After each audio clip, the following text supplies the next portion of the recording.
자, 이번 시간에는 제가 최근에 했던 사례를 바탕으로 한번 이야기를 나눠보도록 하겠습니다.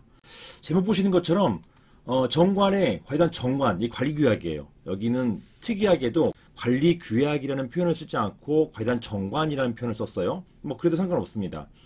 그 내용이 중요한 것이니까요. 이렇게 과연 정관으로 관리인 입후보 자격을 정해놓았어요. 자, 이런 경우에 반드시 여기에 따라야 되는 것인지, 자, 여기 이런 쟁점이 하나가 문제가 됐어요. 자, 그래서 여기에 대해서 한번 말씀을 드려보겠습니다. 사실관계부터 한번 보시겠습니다. 이 사건 상가는 관련 정관 규정 그리고 선고관리 규정으로 관리인 입후보 자격을 설정해 놓았는데요. 어떻게 설정해 놓았느냐? 첫 번째, 구분 소유자일 것.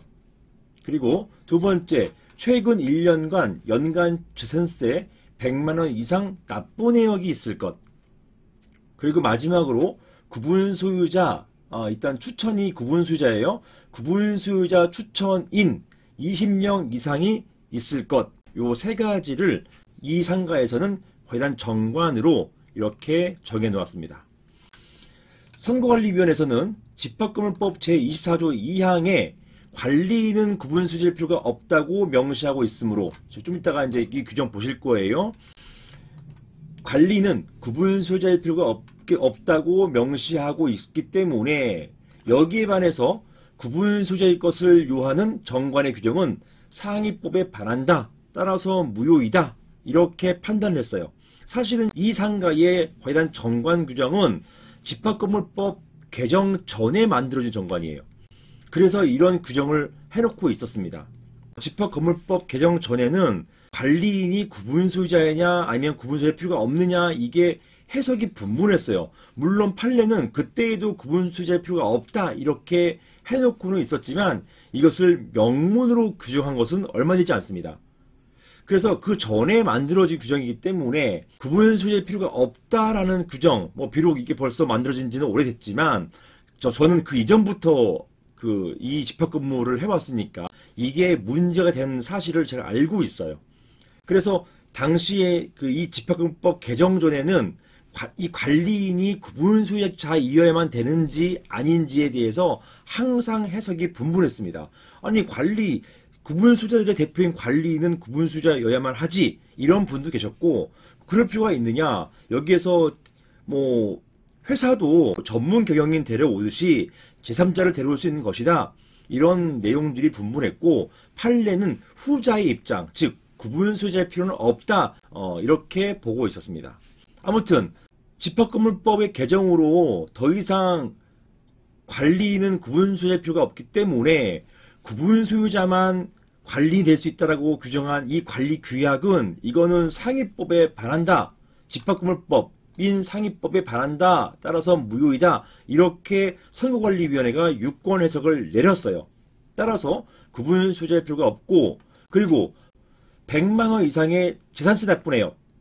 재산세 납부 내역, 이거는 마치 그 해당 점포, 해당 상가에서의 재산세 납부 내역처럼 해석되는 거잖아요. 실제 이 상가에서는 구분 소유자이고, 그 구분 소유자가 그 상가에서 100만원 이상의 재산세 납부 내역을 내야 하는 것으로 해석하고 있었던 것이에요. 따라서 구분 소유자일 필요도 없으니까 재산세 납부 내역도 낼 필요가 없다, 이렇게 해석을 했던 것입니다. 이것도 마찬가지로 법 규정상 상위법인 집합금융법에 구분 소유자일 필요도 없으니까 그 해당 상가가 없으니까 재산세 납부 내역도 낼 필요가 없는 거 아니냐, 이렇게 해서 여기에 이 두 가지 요건은 모두 필요 없다, 이렇게 판단을 내렸어요. 이게 2025년에 이런 판단을 내린 것입니다. 2012년도 12월에 개정된 집합금융법 그것을 바탕으로 해가지고 2025년에 선거관리위원회에서 이런 유권 해석을 내린 거예요. 그러면 이렇게 내린 유권 해석이 잘못된 것이냐? 이런 유권 해석이 정말 법에 위반되는 것이냐? 이제 이게 쟁점이 된 것입니다. 그렇게 해가지고 구분 소유자가 아닌 A의 입후보 신청을 수리하였고, 그리고 입후보 확정을 했습니다. 자, 이후에 과단 집회 결의로 결국 A가 이 사건 상가의 관리인으로 선임이 됐어요. 그런데 여기에 반발한 구분 소유자들이 왜 반발했을까요? 물론 A의 적대적이기도 하지만 이 정관 규정에 위반되었다는 것을 일단 명목상 원인으로 했어요. 그래서 이에 반발한 구분 소유자들이 법원에 관리인 직무집행정지 가처분 신청을 하였습니다.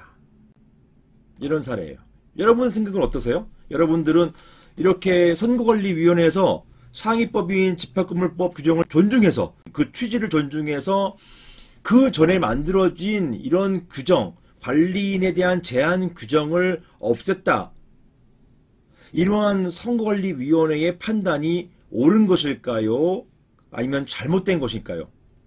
먼저 관련된 법부터 보실게요. 저는 뭐 이 개정되기 22년 훨씬 이전부터 이 집합건물 분야를 해왔었기 때문에 이게 왜 이런 규정이 왜 들어왔는지 어떤 의미를 갖고 있는지 전 너무나 잘 알고 있죠. 그전에는 관리인은 구분 소유자일 필요가 없으며 이런 규정이 없었어요. 이 개정이 2012년 12월 18일 날 됐고 이 시행이 6개월 뒤에 시행되어서 실제 이 규정은 2013년 6월 18일부터 시행됩니다. 이렇게 관리인은 구분 소유자일 필요가 없으며 이게 아까 말씀드린 것처럼 이런 조항이 없었기 때문에 그전에는 관리인은 구분 소유자에만 되는 것이냐 아니냐 여기에 대한 해석이 분분했어요. 이거를 입법으로 정리해 준 겁니다. 판례도 이런 입장을 취해 왔었고요. 그러니까 이 의견은 존중되어야 되는 것이고 오히려 없던 것을 적극적으로 만든 규정이었거든요. 그래서 관리는 구분 소유자일 필요가 없으며가 나온 거예요. 그리고 그 임기는 2년 범위 내에서 규약으로 정한다. 그래서 임기는 맥스가 2년이라는 거예요. 맥스가 가장 긴 게 2년이고 요것을 그 이후에 지금까지 쭉 진행되어 오면서 2025년도 이후까지 진행되어 오면서 이 규정을 강행 규정을 해석했어요. 즉 임기를 규약으로 2년이 넘는 임기를 정한다 하더라도 뭐 3년 임기를 정한다, 4년 임기 정한다 하더라도 다 2년이 넘는 범위에서는 무효로 봤어요. 강행 규정으로 봤기 때문에. 그래서 그 임기는 맥스가 2년이다. 요것도 이렇게 정한 거예요. 이런 취지를 존중하는 해석으로 법원 판단은 이루어져 왔습니다. 자, 여기에 대해서 법원의 판단은 이렇습니다. 법원 판단. 정관 및 선거관리 규정의 법정 성질은 계약이 아니라 자치법규로 보는 것이 타당하다. 여기에 정관은 관리규약이에요. 관리규약. 그리고 이 관리규약의 기초로 한 선거관리 규정 요거의 법적 성질은 자치법규로 보는 것이 타당하다. 따라서 이러한 정관, 관리규약이죠. 정관 및 선거관리 규정의 내용에 정면으로 위배되는 선거관리위원회 결정은 부당하다. 이렇게 봤습니다. 자, 느낌이 오시죠?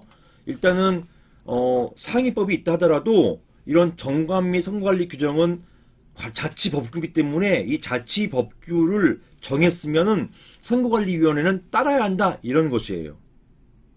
그런데요. 선거관리위원회 따르는 건 맞는데 당연하겠죠. 하지만 이 정관 규정이 상위법과 다를 경우에는 이 경우에도 따라야 되는 것인가요? 여기에 대해서 퀘스천 하나 두시고요. 일단 그 다음부터 보실게요. 제가 여기에 대한 저의 의견은 다음에 다시 말씀드리겠습니다. 자, 그래서 채무자는 여기 이제 이게 채무자 누구냐면 A. 여기 A. 요 채무자 가처분을 당한 사람이니까 이 채무자는 최근 1년간 지산세 100만원 납부 내역을 제출하지 않았으므로 관련 정관, 이거는 정관이 뭐냐? 관리규약이에요. 정관과 선거관리 규정에 따라서 관련 자격이 없다. 이렇게 판단하였고 관리인 직무집행정지 가처분을 인용했습니다. 즉 채무자는 채무자에 대한 가처분이 인정돼 가지고 직무가 정지됐어요. 자, 여기에 대해서는 이런 의견을 낼 수가 있어요. 이런 판결이 옳으냐 그르냐에 대한 어떤 의견, 이게 평석이잖아요. 저는 이런 평석을 할 수가 있겠어요. 어떤 평석이냐? 첫 번째, 법원은요 정관 및 선거관리 규정을 자치법규로 보았는데 이것은 집합건물법과 동등한 규정으로 인정한 것이다. 이건 좋아요. 옳습니다. 자치법규로 보고 이걸 따라야 한다고 본 것, 이건 저는 인정할 수 있다고 봐요. 그래서 자치법규도 법과 동등한 효력이 있는 것으로 보았다는 점에서 의미 있는 판단은 맞습니다. 의미 있어요. 하지만 법에서 특별히 제한하지 않는 관리인의 자격 요건을 하위 규정인 규약, 이 관리 규약, 이 사건 상가에서는 정관이잖아요. 상위 법이 있고 이 정관이 있으면 정관은 무조건 상위 법의 하위 규정입니다. 이 하위 규정이 이것을 제한하는 것, 이것을 법원은 인정했어요. 이것 때문에 문제의 소지가 있다고 보여집니다. 특히 법 규정에 규약으로 달리 제정할 수 있다 이렇게 한 부분이 있으면은 당연히 이런 경우는 임의 규정이라고 해가지고 규약을 존중하는 것이 맞습니다만, 한번 법 규정 보실게요.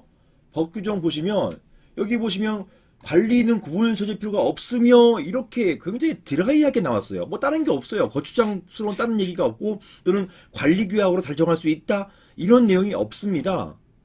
관리규약에 어떤 관리인 입후 자격을 제한하는 것을 관리단 정관, 관리규약에 위임한 바도 없어요. 그냥 구조부분 소유자 필요가 없다. 딱 박았습니다. 박았고 여기에 더 나아가서 다른 어떤 제한을 둔 게 없어요.